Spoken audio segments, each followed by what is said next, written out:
男です。は？教えようか。कहानी की शुरुआत में हम एक लड़की को देखते हैं, नाम बोले तो यूना। दिखने में ये लड़की सिंपल और एक आम सी कॉलेज स्टूडेंट लगती है, लेकिन भाई हकीकत कुछ और है। असल में यूना का ताल्लुक यकूज़ा फैमिली से है, बोले तो एक खतरनाक माफिया खानदान से। जब यूना सिर्फ 6 साल की थी तब उसके मॉम डैड का एक कार एक्सीडेंट में सैड एंडिंग हो गई। उस दिन के बाद से यूना को उसके ग्रैंडपा ने पाला पोसा और अब भी वो उनके साथ रहती है। लेकिन ये कोई आम ग्रैंडपा नहीं है, यकूज़ा क्लैन के बॉस हैं, मतलब के माफिया के बड़े लीडर। इनका निक नेम होगा डॉन ग्रैंडपा। यूना के दादाजी वो इंसान हैं जिनके डर से लोग अपनी जान का इंश्योरेंस करवा लेते हैं। इसी वजह से यूना का ना कोई दोस्त है और ना ही कोई सहेलियां। स्कूल के सब बच्चे उससे दूर रहते हैं, उसके पास जाने से पहले 100 बार सोचते हैं। वो इसलिए क्योंकि वो एक गैंगस्टर फैमिली से बिलोंग जो करती है। जब यूना ने अपने पुराने स्कूल की पढ़ाई कंप्लीट कर ली तो उसने डिसाइड किया कि अब वो हाई स्कूल ज्वाइन करेगी ताकि एक नॉर्मल जिंदगी जी सके, नए दोस्त बना सके और ऐसी लाइफ जिए जहां लोग उसे उसकी फैमिली के नाम से नहीं बल्कि उसके अपने नाम से पहचाने। जब उसने ये बात अपने ग्रैंडपा से शेयर की तभी दबंग स्टाइल में एंट्री हुई मिस्टर लंबू जी की। ये इनके घर का बॉडीगार्ड होने के साथ साथ दादाजी के राइट हैंड भी है। नाम है अकीरा। यूना के दादा ने इसे बचपन से पाला पोसा। लड़का हैंडसम होने के साथ साथ खतरनाक भी है, मानो जैसे माफिया वर्ड का हीरो वर्जन हो। हाथ में गन तो दिल में प्यार, इसे कहते हैं माफिया बॉय यार। वैसे ये लड़का काफी भरोसेमंद है, तभी तो ग्रैंडपा ने उसे यूना का पर्सनल गार्ड बनाया ताकि वो हर वक्त उसका ख्याल रखे और कोई भी उसकी लाइफ में ट्रबल क्रिएट ना कर पाए। ये बंदा सिर्फ हैंडसम ही नहीं बल्कि फुल सिक्योरिटी पैकेज है। स्माइल भी देगा और अगर जरूरत पड़ी तो माफिया मूड भी ऑन कर देगा। इसने तो यूना को उठा लिया। बंदा खुश तो है लेकिन अंदर से दुखी भी, क्योंकि लड़की इससे दूर जो जा रही है। यूना इन्हें समझाती है कि मैं सिर्फ इसलिए दूर जा रही हूँ ताकि मुझे भी दोस्तों का साथ मिले, मैं भी किसी से प्यार कर सकूँ और एक नॉर्मल लाइफ जी सकूँ। बहुत समझाने के बाद फाइनली दादाजी मान जाते हैं और यूना अपने न्यू हाई स्कूल के पहले दिन के लिए एक्साइटेड होके घर से निकल पड़ी। जैसे ही वो स्कूल पहुंची तभी धक्का लगने की वजह से ये स्लिप होके गिरने लगी। थैंकफुली एक लड़के ने इसे पकड़ लिया। लड़की तो शर्मा गई, सोचने लगी कि आइला पहले ही दिन लड़का मिल गया। लेकिन जब इसने पीछे मुड़ के देखा तो इसे जोर का झटका लगा। ये कोई और नहीं बल्कि अकीरा है। पहले तो ये यूना को सिर्फ पिक एंड ड्रॉप करता था, लेकिन अब ये इसके स्कूल में भी आ पहुंचा। यूना हैरान होकर पूछने लगी कि तुम यहाँ क्या कर रहे हो? मिस्टर लंबू मुस्कुराते हुए बोला कि अपने क्लास में जा रहा हूँ, लेट हो गया हूँ, मिलते हैं बहुत जल्द, बाय। जब यूना क्लास में पहुंची तो इसे एक और जोरदार झटका लगा। अकीरा भी इसके क्लास में ही बैठा है, मतलब कि माफिया बॉय बन गया इसका क्लासमेट।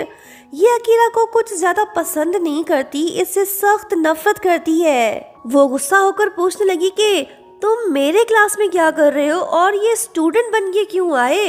अकीरा काम टोन में बोला कि मैम तुम्हारे दादाजी को तुम्हारी फिक्र थी, इसलिए उन्होंने मुझे यहाँ भेजा ताकि मैं तुम्हारा बॉडीगार्ड बनकर तुम्हें प्रोटेक्ट करूँ। यूना बोली कि बस बहुत हुआ, अब ये सब बंद करो, मुझे घर ले चलो। वो बोला कि नॉट पॉसिबल डियर, क्या तुमने नहीं कहा था कि तुम प्यार करना चाहती हो? मर्द तो भेड़िया होते हैं, इसलिए तुम्हें उनसे बचाने के लिए मैंने यहाँ एडमिशन लिया।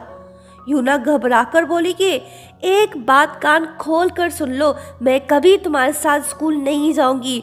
तुम मेरे आसपास रहोगे तो सब मुझसे दूर भागेंगे, कोई मुझे अपना दोस्त नहीं बनाएगा। नेक्स्ट डे हम देखते हैं कि अकीरा यूना के लिए लंच बना रहा होता है। ये सब देख यूना थोड़ी पिघल सी गई, कहने लगी कि मैं तुम्हारे साथ स्कूल तो जाऊंगी, लेकिन तुम बस मुझसे बात मत करना।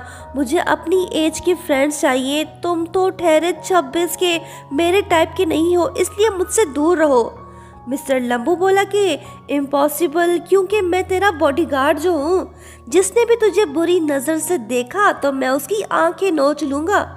यूना बोली कि ऐसे कैसे, तुम्हें ये हक किसने दिया? नेक्स्ट सीन में हम देखते हैं कि स्कूल में सभी लड़कियां ग्रुप्स में हैं, लेकिन यूना ही अकेली उदास बैठी है। अकीरा उससे बात करने आता है, लेकिन वो उसे इग्नोर करती है। तभी दो लड़के आते हैं और वो यूना से कहते हैं कि वाओ, तुम तो काफ़ी क्यूट हो, हमारी फ्रेंड बनोगी? लड़की तो शर्मा गई और साथ में खुश भी, लेकिन इसकी फूटी किस्मत। अकीरा बोला कि हम चाइल्डहुड फ्रेंड्स हैं, सो हमें डिस्टर्ब मत करो, अपना रास्ता नापो वरना यहीं पे दफन कर दूंगा। यूना गुस्से में चिल्लाकर बोली कि चुप रहो। पूरी क्लास इनकी तरफ देखने लगी। तभी टीचर आते हैं और सबसे कहते हैं कि एक लड़का और एक लड़की चाहिए क्लास कमेटी के लिए, कौन बनना चाहेगा? यूना खामोश थी। तभी अकीरा ने अपना हाथ उठाया और बोला कि मैं और यूना ज्वाइन करेंगे। लड़की फंस गई। जितनी इससे दूर भागने की कोशिश कर रही है, उतनी ही इसके करीब जा रही है। स्कूल में गेमिंग पीरियड शुरू। लड़कियां वॉलीबॉल खेल रही हैं, लेकिन यूना तो ठहरी वीक, इससे बॉल तक पकड़ा नहीं जा रहा। वही अकीरा बास्केटबॉल खेल रहा है, सबका फेवरेट बन गया। यूना उदास हो गई और बोली कि मुझे दोस्त बनाने नहीं आते, लेकिन तुम तो सबके फेवरेट बन गए हो। अकीरा मुस्कुराया और बोला कि जो चीज़ चाहिए होती है उसके लिए मेहनत करनी पड़ती है। फिर अकीरा ने इसके चेहरे को प्यार से छुआ और कहा कि मैं हूँ ना, मुझसे दोस्ती कर लो, मैं हमेशा तुम्हारे साथ रहूँगा। लड़की इससे दूर रहने पे मजबूर, ये भागकर अपने कमरे में जाके सो गई। अगले दिन जब यूना एक लड़के के साथ वॉलीबॉल की प्रैक्टिस कर रही होती है, तो तभी गलती से बॉल उसके हाथ पे लग जाती है। ये देख अकीरा फौरन से वहां आता है और उस लड़के को मार मार के उसका भरता बना देता है। यूना बीच में आकर बोली कि रुको, मैंने इससे कहा था कि ये मेरे साथ खेले, तुमने खुद ही तो कहा था कि स्ट्रांग बनो, मैं तुम्हारी एडवाइस पे ही प्रैक्टिस कर रही थी। अकीरा रुक गया, इसे अपनी गलती का एहसास हो गया। यूना क्लास में मौजूद, इसका हाथ सूजा हुआ है। इसकी मेहनत देख क्लास की लड़कियां फुली इम्प्रेस हो गईं और वो यूना को अपनी ग्रुप में भी शामिल कर लेती हैं। अकीरा खामोश है, इसका काम यूना को लड़कों से दूर रखना है, ना कि लड़कियों से। फिर मैच वाले दिन यूना अच्छा खेलती है। इंजर्ड होने के बावजूद भी वो लास्ट मिनट में एक पावरफुल किक मार के स्कोर कर देती है। सब खुश होकर सेलिब्रेट करने लगते हैं। यूना 0 से हीरो बन गई। इससे पहले कि यूना खुद सेलिब्रेट कर पाती कि तभी अकीरा आके इसे उठाकर अपने साथ ले जाता है। ये नज़ारा देख सभी स्टूडेंट्स शॉक्ड रह गए। अकीरा यूना की मरहम पट्टी करने लगा, कहने लगा कि मुझे खुशी है कि अब तुम स्ट्रॉन्ग और इंडिपेंडेंट हो गई हो। आई थिंक अब तुम्हें मेरी ज़रूरत नहीं रही। यूना मुस्कुराकर बोली कि मैं स्ट्रॉन्ग इसलिए बनी क्योंकि तुम हमेशा मेरे साथ जो थे। ये बात सुनते ही अकीरा थोड़ा इमोशनल सा हो गया। यूना इसके सर पर हाथ रखकर सोचने लगी कि मुझे यकूज़ा के लोगों से प्यार नहीं करना चाहिए, इनसे दूर रहना ही बेहतर है ताकि मेरा फ्यूचर बर्बाद ना हो। कुछ दिन बाद क्लास कमेटी मीटिंग होती है। मीटिंग एंड होते ही अकीरा वॉशरूम चला जाता है। तभी एक लड़का जिसका नाम यूरी है, वो यूना के पास आके उससे कहता है कि चलो नंबर्स एक्सचेंज करते हैं, फ्रेंड्स बनते हैं। यूना खुश होके उसे हाँ बोल देती है, लेकिन तभी अकीरा वापस आया और वो यूरी से कहता है कि इससे दूर रहो, आइंदा कभी इसके आसपास भी नजर मत आना, समझे। यूरी चला गया। यूना गिल्टी फील कर रही है। बाद में वो यूरी को मैसेज करके उससे माफ़ी मांगती है। वो रिप्लाई देता है कि कोई बात नहीं, टेंशन मत लो। फिर वो यूना को किरियोके पार्टी में इनवाइट करता है। लड़की मान गई। ये बहुत खुश हुई क्योंकि लाइफ में पहली बार किसी ने इसे पार्टी में इनवाइट जो किया है। लो जी, प्यार का दुश्मन भी नाजिल हो गया। मतलब कि अकीरा जब इसने मैसेज देखा तो उसने यूना से मोबाइल छीन लिया। लड़की उदास हो गई और फ़ोन वापस लेने की कोशिश करने लगी। छीना तानी करते करते दोनों एक दूसरे के ऊपर गिर पड़े।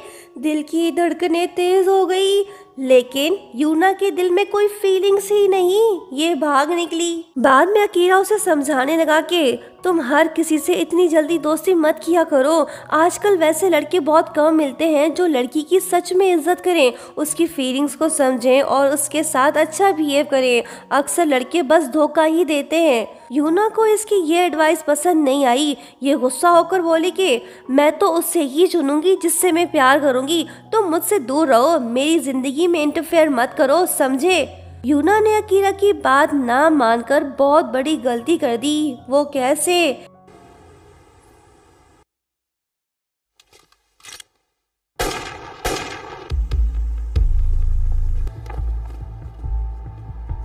ये तो हम नेक्स्ट पार्ट में ही देख पाएंगे। दोस्तों लाइक शेयर सब्सक्राइब और हाँ प्यारा सा कमेंट करते हुए जाना। Thank you so much for watching. Bye bye.